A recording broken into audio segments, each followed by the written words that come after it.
विपिन कार्की त्यति हिट छैनन् जति भस्मे डन छन्। विपिन त्यति रसिक पनि छैनन् जति बिन्दु छन्।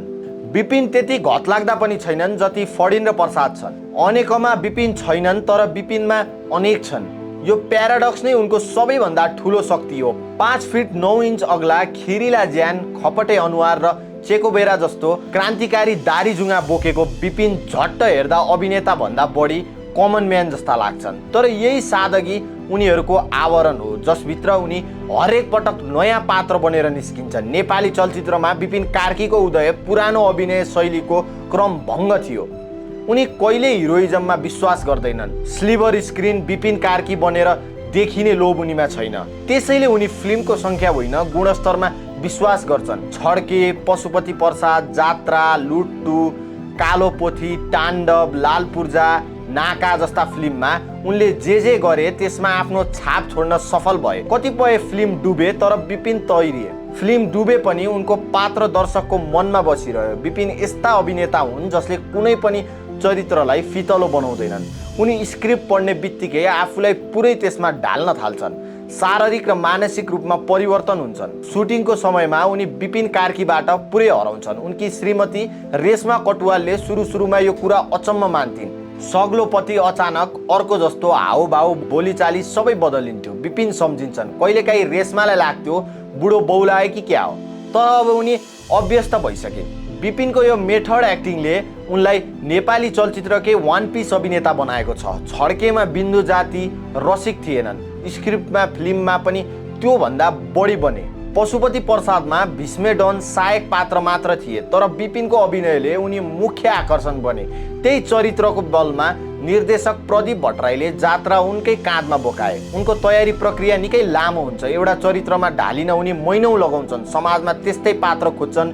उनीहरूको बोली, हिँडाइ, हाउभाउ गर्छन् र आफ्नो पात्रमा फ्युजन गर्छन्। त्यसैले उनी जति फिल्म खेल्दैनन् अरूले 3 फिल्म खेल्ने समयमा म एउटै खेल्छु उनी भन्छन्। त्यसैले पारिश्रमिक पनि अलि बढी माग्छन्।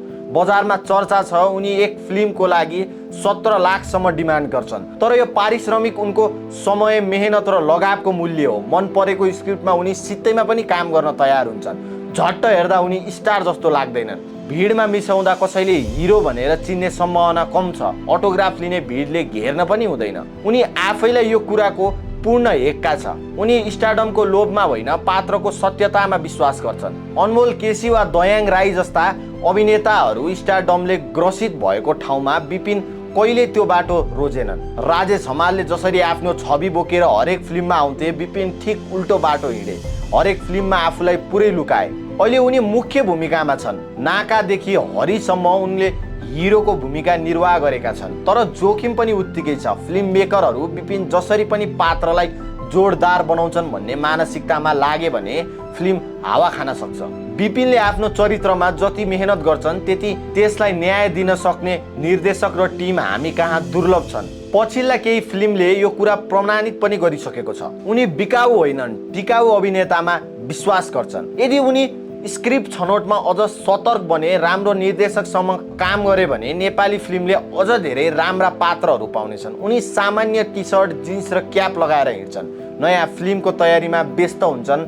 थकित देखिन्छन् तर आँखामा नयाँ पात्रको चमक हुन्छ। विपिन कार्कीको सौन्दर्य नै यही हो। उनी जति देखिँदैनन् त्यति नै गहिरो प्रभाव पार्छन्।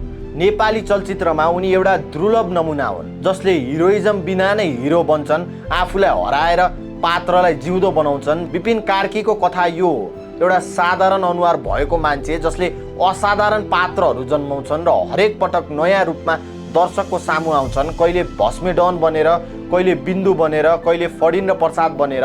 तर सबैभन्दा ठुलो कुरा यी सबै पात्रभित्र एउटा सग्लो, शान्त र समर्पित कलाकार लुकेका छन् जसको नाम हो विपिन कार्की।